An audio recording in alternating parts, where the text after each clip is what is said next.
하나님 말씀입니다. 야고보서 5장입니다.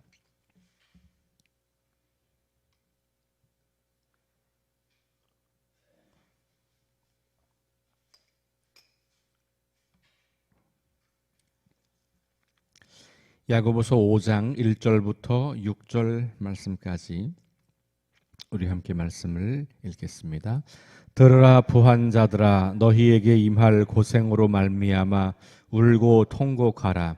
너희 재물은 썩었고 너희 옷은 좀 먹었으며 너희 금과 은은 녹이 슬었으니 이 녹이 너희에게 증거가 되며 불같이 너희 살을 먹으리라.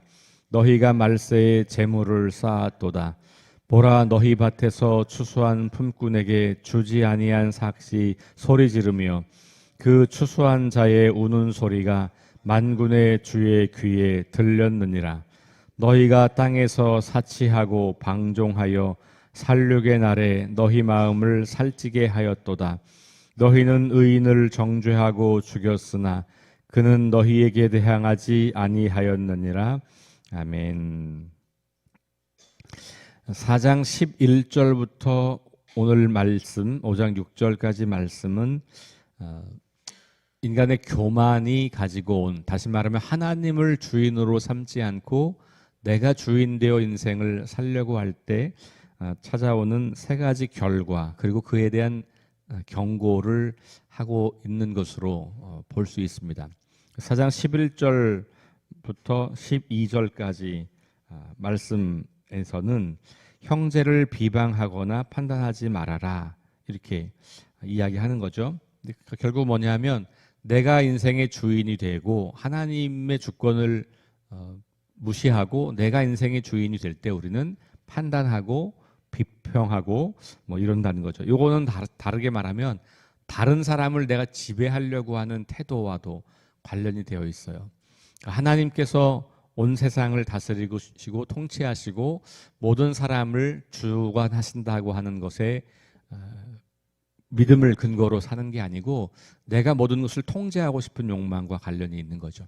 그런 의미에서 4장 11절과 12절 말씀은 다른 사람을 지배하려고 하는 그런 태도에 대해서 말하면서 경고하는 것은 그렇게 하지 말아라 라고 경고를 하는 거고, 13절부터 17절까지의 말씀, 여기는 뭐 허탄한 생각을 경고한다 이렇게 나와 있습니다만 여기서는 자신에게 이로운 것만 추구하는 태도에 대해서 경고하고 있는 거예요.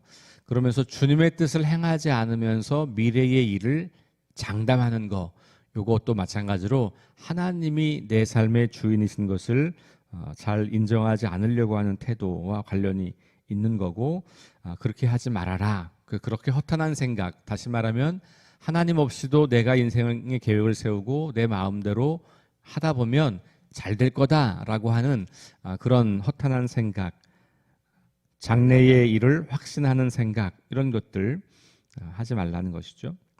세 번째가 오늘 말씀이에요. 오늘 말씀은 소유에 대한 것이죠. 부자들에 대한 경고의 말씀입니다. 우리를 좀 많이 불편하게 하는 것들이 이제 여기에 있어요. 우리가 실제로 이 땅을 살면서 우리는 다 부자가 되고 싶어 하고 돈을 가능하면 많이 벌고 싶어 하고, 좋은 직장은 뭡니까? 연봉이 센 직장이고, 그죠? 그러니까 돈과 관련해서 우리는 많이 가지려고 하는 생각을 가지고 있고, 그런데 성경은 그러면 돈을 많이 가지는 것 자체, 부자가 되는 것 자체를 비판하는 거냐? 그렇게 볼 수는 없죠.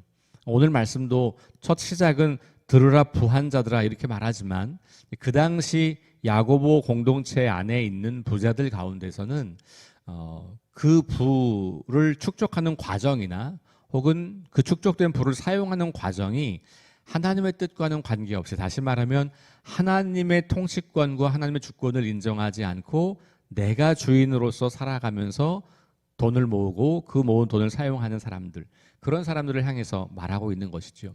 그러니까 돈 자체나 부자가 된다는 것 자체가 문제가 있는 것은 아니지만 그 돈에 어떤 가치를 부여하느냐, 그리고 부자라고 하는 것을 어떤 사람으로 생각하느냐, 여기에 따라서는 다른 결론을 내릴 수도 있다라고 하는 거고, 그래서 오늘 뒤에 내용을 자세히 읽어보면 어떤 부자들에 대한 경고의 말씀인가를 우리가 들어볼 수가 있겠는데, 부자라고 하는 말보다는 소유, 재물, 이것을 우리가 어떤 관점으로 바라볼 건가, 이렇게 관련이 더 있다라고 보시면 좋을 것 같아요.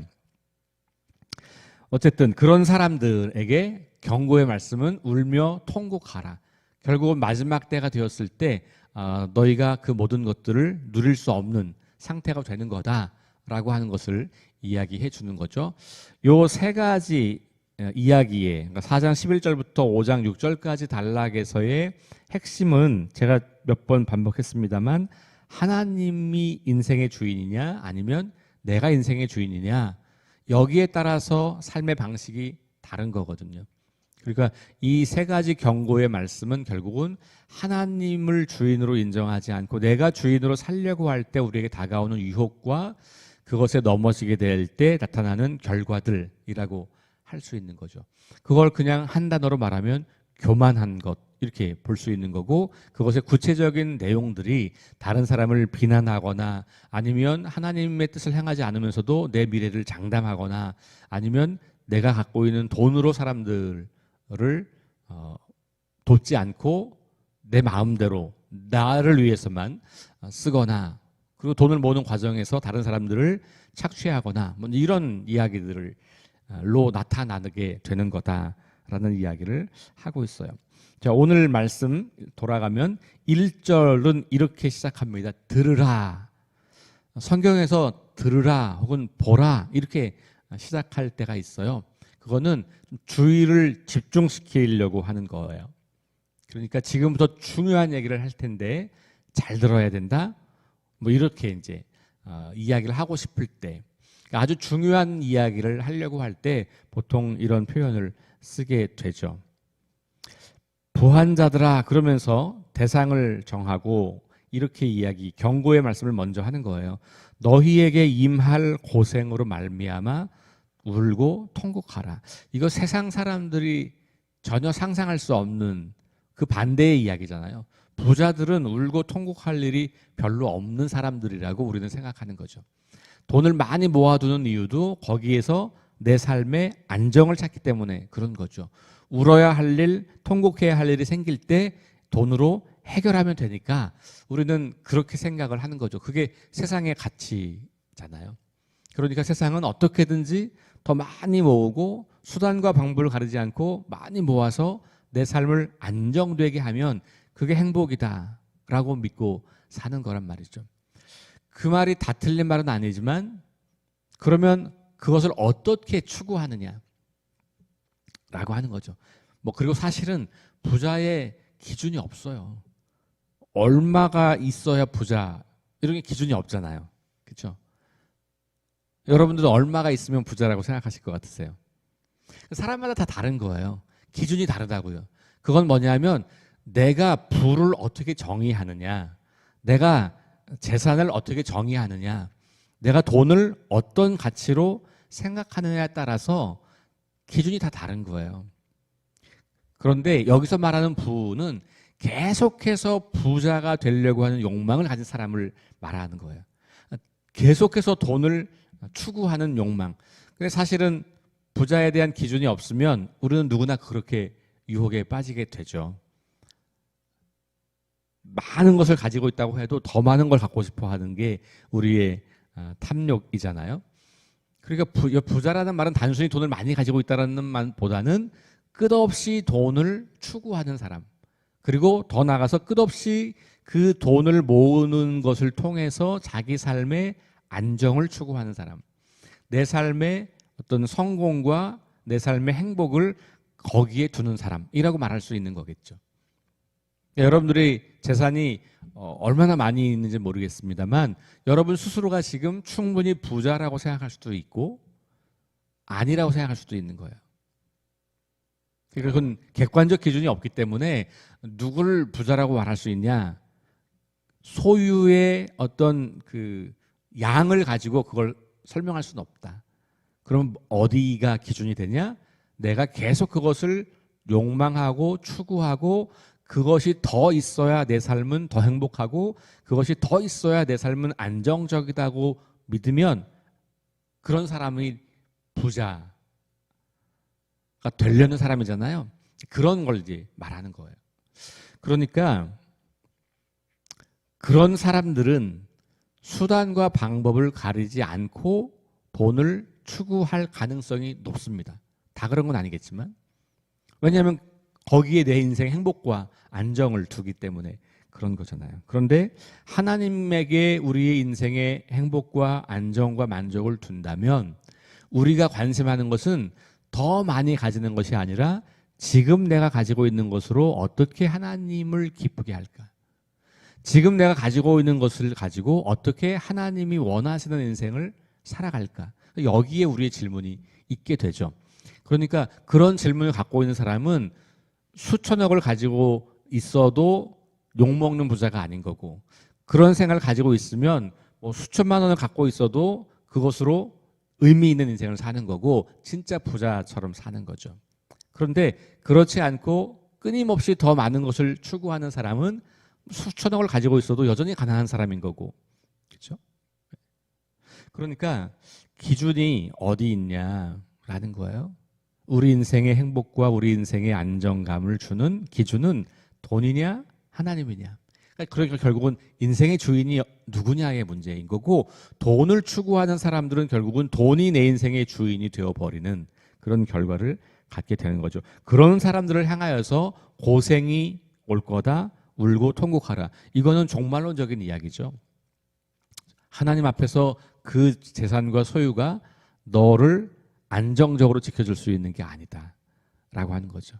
결국은 그것 때문에 너는 하나님 앞에서 인정받을 수가 없을 거다라는 거예요. 자, 다시 말씀드릴게요. 얼마나 가지고 있느냐의 문제가 아니라 뭐라고요? 내가 인생의 주인을 누구로 생각하고 있느냐. 자, 그래서 그러면 어떻게 이 부자들을 어떻게 설명하냐? 2절 보면 너희 재물은 썩었고 너희 옷은 좀 먹었다. 그리고 너희 금과 은은 녹이 슬었다. 이 녹이 너희에게 증거가 된다. 너 불같이 너희 살을 먹으리라. 그러니까 녹이 나서 그 녹이 금과 은만 녹슬게 하는 게 아니라 우리의 살을 먹는다. 이런 얘기예요. 뒤에 보니까 너희가 말세에 재물을 쌓아두다.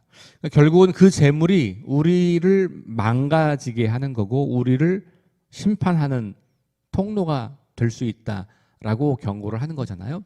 근데 재물을 쌓아둔다고 그게 썩거나 이러진 않잖아요. 금 같은 게 썩을 리가 없죠. 금고에 두면요 그냥 엄청 오래 가잖아요. 그렇죠?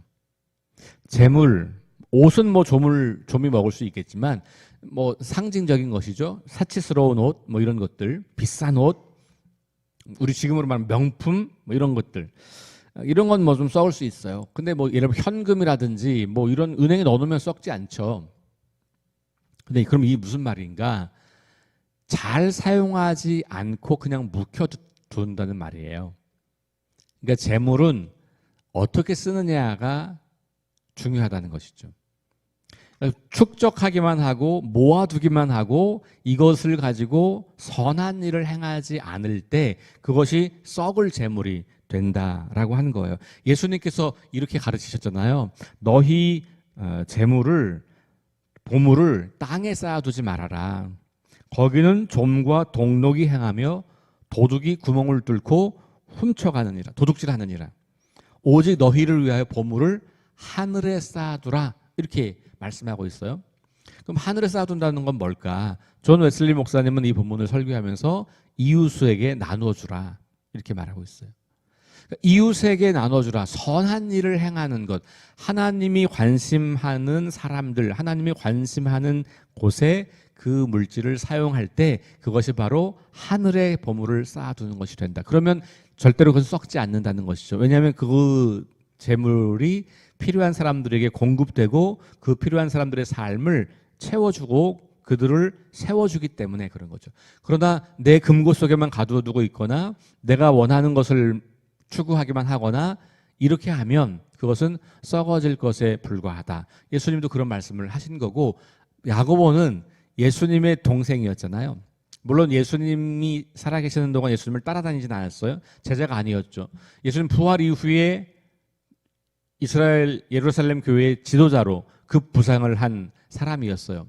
그가 자기 형 예수께서 살아생전에 말씀하셨던 이야기들을 나중에 공부했겠죠.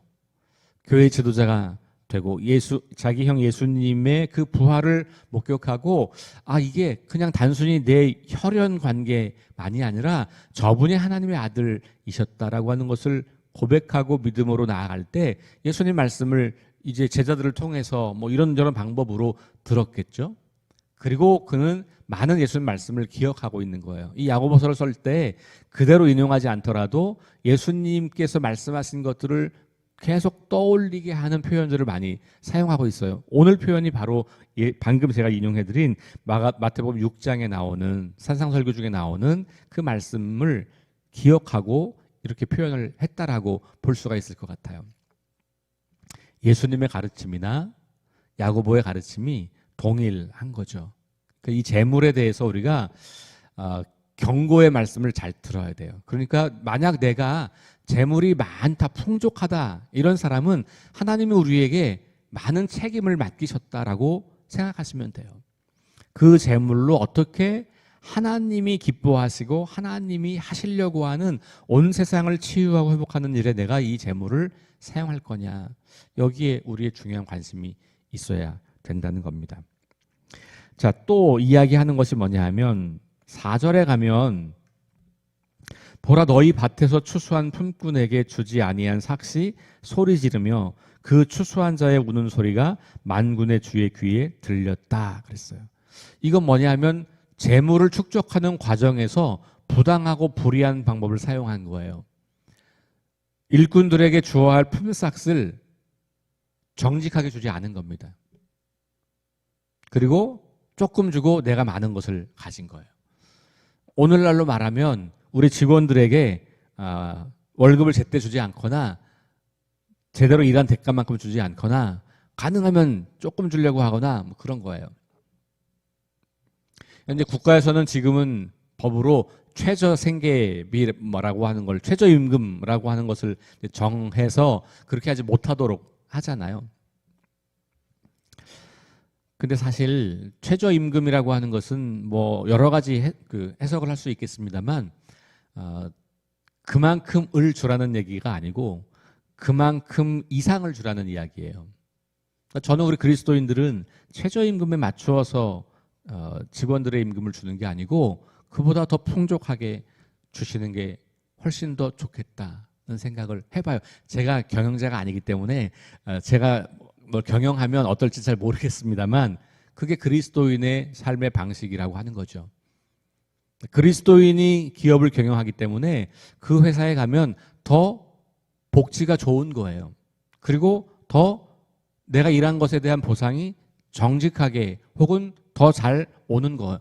그게 바로 그리스도인이 이 세상의 어떤 기업을 경영할 때 하는 방식일 수 있어야 한다고 보는 것이죠. 왜냐하면 그리스도인은 하나님이 내 기업을 책임져 주신다고 믿기 때문에. 내가 내 기업을 책임진다고 믿으면 그렇게 절대로 못하죠. 가능하면 내 이익을 극대화하고 다른 사람에게 돌아갈 이익을 적게 하고, 복지, 그거는 필요 없고, 내 복지는 중요하지만 직원들의 복지는 중요하지 않고, 그렇다면 그것은 내가 내 기업의 주인이라고 믿고 사는 거잖아요. 근데 우리 그리스도인들은 그게 아니라는 거예요. 이 당시에는 이런 표현을 하고 있는 거죠. 주인이라 할지라도 하인들에게 그들이 일한 것에 대한 대가를 정직하게 지불해 주라고 하는 거예요. 그러니까 재물을 축적하는 과정, 부자가 되는 과정에서 정직하지 않고 부당하고 불의한 방법을 사용해서 그렇게 재물을 축적한 거. 그럴 때 그 사람들, 품꾼들이 소리를 지르고 그 사람들의 우는 소리가 주님의 귀에 들린다라고 하는 거예요. 그러니까 하나님이 어떤 분이냐, 이렇게 불의함 때문에 고통당하는 사람들의 소리를 외면하지 않는 분이다라고 하는 것이죠.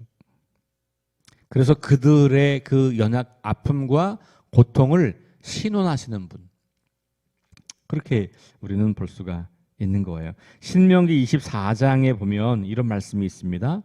곤궁하고 빈한한 품꾼은 너희 형제든지 내 땅 성문 안에 우거하는 객이든지, 자, 누구냐 하면 곤궁하고 빈한한 품꾼.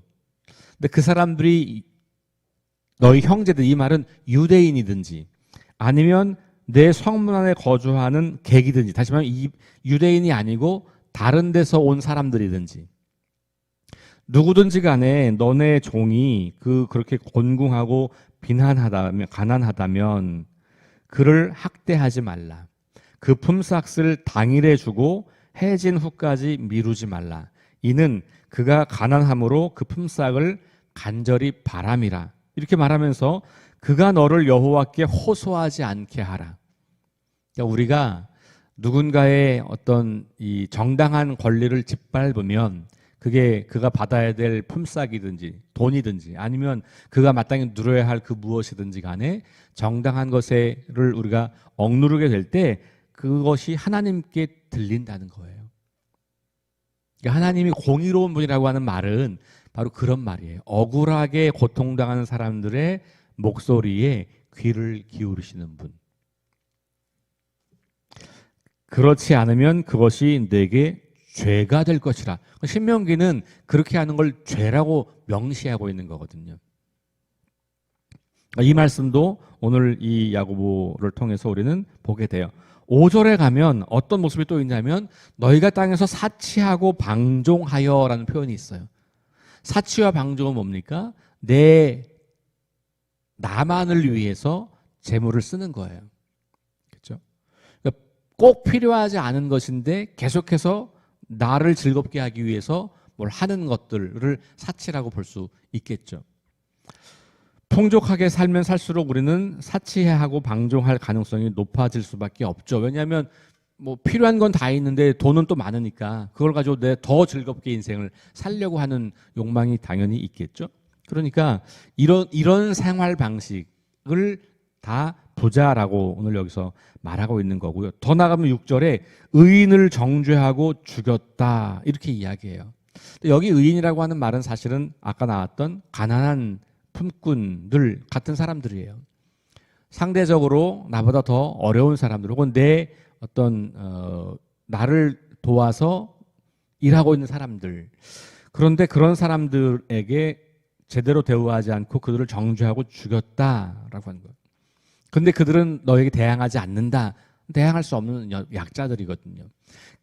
이렇게 돈을 모으고 사용하고 하는 사람들, 이런 사람들, 사회적 불의와 부당함을 통해서 재물을 축적하고 재물을 사용하는 모든 과정이 그런 사람들, 이런 사람들에게 하나님의 진노가 임할 거라고 하는 것은 예언자들도 늘 했던 이야기들이에요. 그리고 그것이 야고보서를 통해서도 우리에게 주어지고 있는 거죠.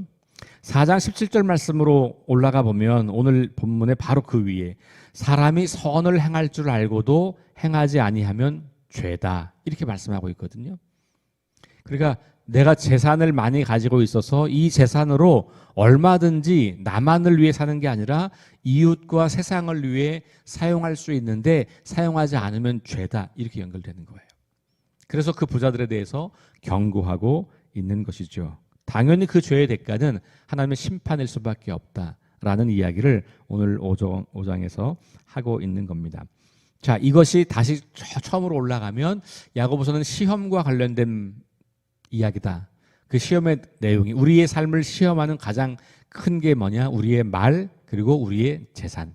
그러니 이것을 어떻게 사용할 것인가가 하늘의 지혜를 따르는 사람이다. 야고보서는 계속 그런 맥락으로 이런 글을 쓰고 있는 것이죠. 오늘 이 말씀을 기억하면서 뭐 나는 부자가 아니니까 뭐 이렇게 생각하실 수도 있겠지만 조금 더 정확히 말하면 내가 가지고 있는 걸 내가 어떻게 쓰느냐의 문제로 접근을 해 보실 수 있는 것이죠. 오늘 저와 여러분들이 가지고 있고 누리고 있는 것이 우리의 자격과 공로가 아니라 하나님께서 우리의 삶을 위해서 특별히 이 땅에서 하나님 나라 백성으로 살도록 선물로 허락하신 것들이고 하나님의 뜻을 따라서 살아가도록 맡기신 것들. 그러니까 우리는 청지기라고 하는 것 기억하면서 오늘 우리가 가지고 있는 재물, 시간, 건강, 달란트, 은사 모든 것들을 다 포함해서 이걸 어떻게 하나님을 기쁘시게 할까를 고민하며 그 길을 걸어가는 저와 여러분 될 수 있기를 주의 이름으로 축원합니다. 기도하겠습니다. 하나님 감사합니다. 오늘 말씀은 우리의 마음을 참 불편하게 만듭니다. 오늘 이 세상은 더 많은 것을 가지고 더 많은 것을 소유하고 더 많은 것으로 나를 즐겁게 하는 것이 행복이라고 성공이라고 믿고 있는 세상입니다. 매일같이 그런 이야기를 우리는 듣고 삽니다. 이런 세상 한가운데서 그것이 우리의 삶의 마지막에 심판이 진노가 임하는 인생이 될 수 있다고 하는 경고를 우리가 듣기 때문입니다. 그러나 주님, 우리는 이 땅을 살아가지만 하나님 나라 백성인 것을 다시 기억합니다. 우리가 가지고 있는 재물이 우리 것이 아니라 하나님께서 맡기신 것임을 고백합니다. 그래서 우리는 더 많은 것을 소유하고 나만 더 많은 것을 가지려고 하는 그런 부자들이 아니라 우리에게 주어진 것으로 하나님 나라를 위해서 쓰는 그런 진정한 부자들이 될 수 있도록 우리를 붙잡아 주옵소서. 예수님 이름으로 기도합니다. 아멘. 우리 함께 합심해서 기도하겠습니다. 성령의 능력으로 하나님 나라를 증언하고 살아내게 하소서. 하나님 말씀이 기준이 되게 하소서. 질병, 전쟁, 자연재해, 가난, 억압으로 고통당하는 사람들을 치유하여 주소서. 거룩한 습관을 형성하여 균형 있는 성장을 이루게 하소서. 다음 세대에게 하나님 나라 복음을 전수하게 하소서. 창조 질서 회복을 위해서 힘쓰게 하소서. 우리에게 주어진 재물을 하나님 나라를 위해서 잘 사용할 수 있도록, 선을 행하는 데 사용할 수 있도록 우리의 마음을 지켜주십시오. 우리 함께 합심해서 기도하고 개인 기도하고 돌아가겠습니다.